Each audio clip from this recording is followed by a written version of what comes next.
Hello NASCAR fans, Chris Durrell here with Jaeger Bombs Fantasy Sports to bring you another DFS NASCAR preview. Before we get into that, tell you a little bit about my Patreon page. First of all, you can get to it by going to www.patreon.com/JagerBombs. What I do is I offer cheat sheets. Some of you are familiar with them, some of you are not. I do multiple sports, NHL, League of Legends, PGA, NASCAR, all three series. PGA is full tournament as well as all four showdowns. Baseball package, which right now covers KBO, will cover MLB when that comes back, NFL when the season starts, as well as NASCAR, like I said, is all three packages there as well. NHL and NBA and MLB are set to return near the end of July. So it's $5 per sport or $10 for all sports access, which is a tremendous value, saving you quite a bit of money if you're playing more than one sport. It's definitely worth it. If you have any questions, you can hit me up on Twitter at Jaeger_bombs9. And that gives you access as well to my Slack chat, where I have cores that I share with everyone, as well as notes on tournaments for PGA, special stats, trends on pretty much every single sport out there. I'm in there almost 24/7 to answer your questions. I do sleep sometimes, so make sure to get in. Sign up today over at patreon.com/JagerBombs. With that, let's get into this week's race. 11 races down since the return to racing and 15 races for the season. We're nearing the end of the regular season. Races are becoming bigger, and this week NASCAR goes to Indianapolis Motor Speedway for the Big Machine Hand Sanitizer 400. Unlike yesterday, which the Xfinity Series ran the road course, we are on the oval this time, the 2.5 mile oval. 9 degrees of banking, so it's a flat track. Can be compared much like last week with Pocono, 2.5 mile flat in terms of the corners, but of course with only 3 turns at Pocono, it is quite different. So I'm going to show you my model here in just a second.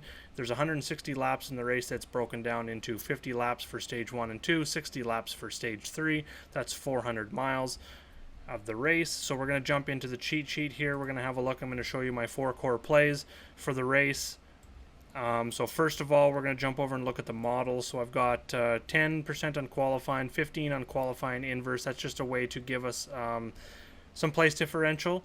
Then we got 30% on track history over the last 2 years, career track history, track type history, which again is only 10% this week because Pocono and Indy are quite a bit different in terms of the setups and stuff. The only thing they really have in common is the length and that they're both flat in terms of the banking. And then we're going to look 25% into form and how guys have been doing.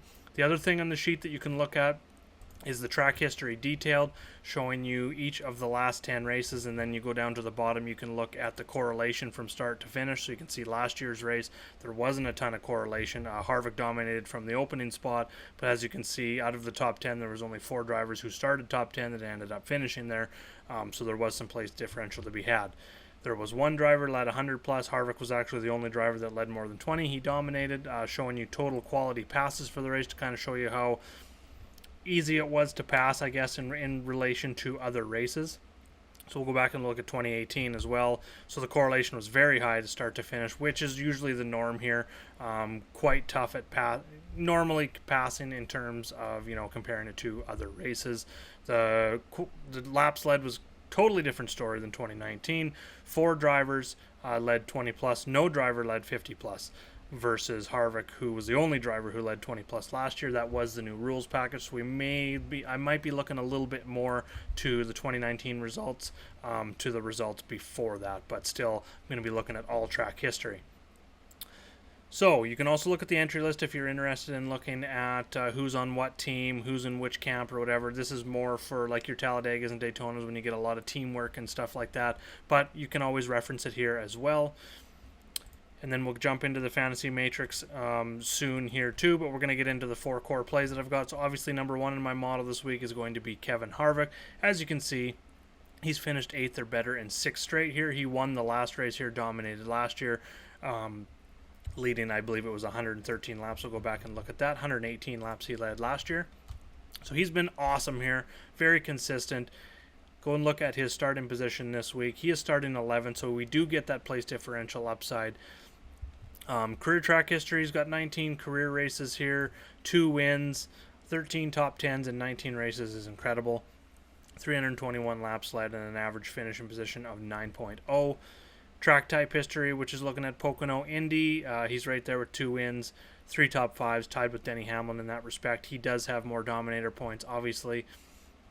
In that current form, him and Denny both have 3 wins, so they're going to be my top 2 plays easily. They're 1-2 in the model. They're the only 2 drivers with multiple wins on this track type over the last 2 years. They're the only drivers with 3 wins since racing returned 11 races ago.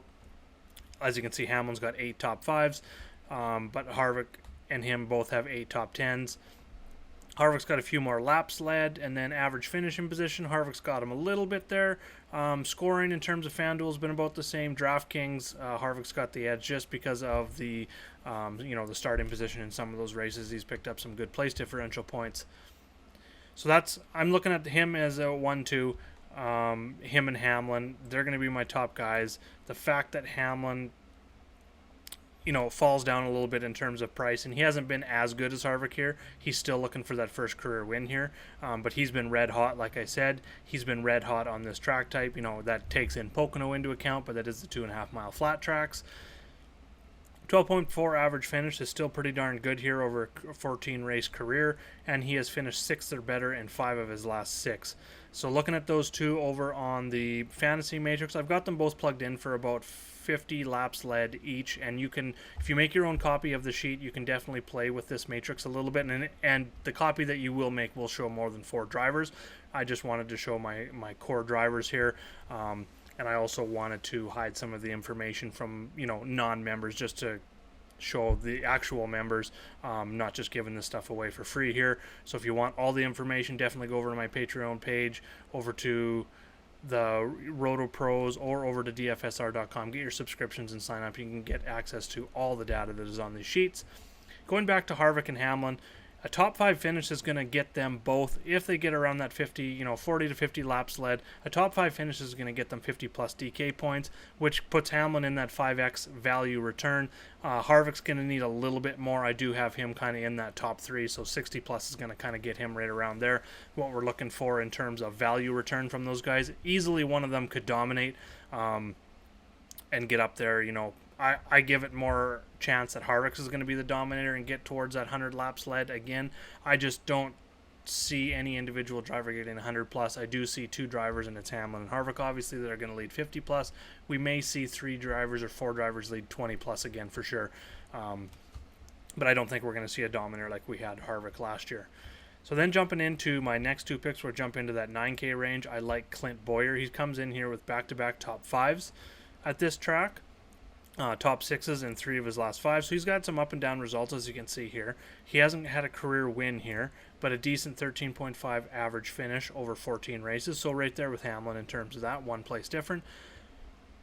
He's got 2 top 5s, 4 top 10s, and 5 races on the Pocono and Indy races going back to the start of last year. Since the return of racing this year, he's been a little bit up and down, but what is very good to see is that he comes in with back-to-back top 10s, a 7th and an 8th place finish at Pocono the last 2 weeks after finishing outside the top 10 in 4 straight races. So it's good to see him get back in form. He's coming back to a track he's had success at recently. He starts 22nd, so we're going to get some place differential upside. So looking at him on the fantasy matrix, say we even get him at a 15th place finish, that's 36 fantasy points. That's a pretty solid floor right there. I think he's definitely higher. Now we're looking at a 4x return at a 15th place finish with no fast laps or laps led. I think he's kind of looking at a top 10 finish. So if he even gets to a 10th place finish, we're looking at 5.1x return, and I think he's even got that 5th place upside again. So we're looking at pretty big upside from him, starting 22nd. I really like Bowyer tomorrow.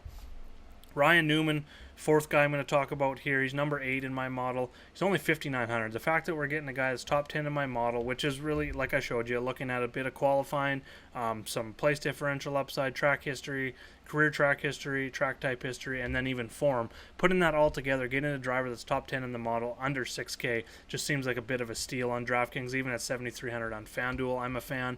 He is starting 14th. So we're not getting max place differential upside there with him. Since the return of racing, he hasn't got a top 10 yet.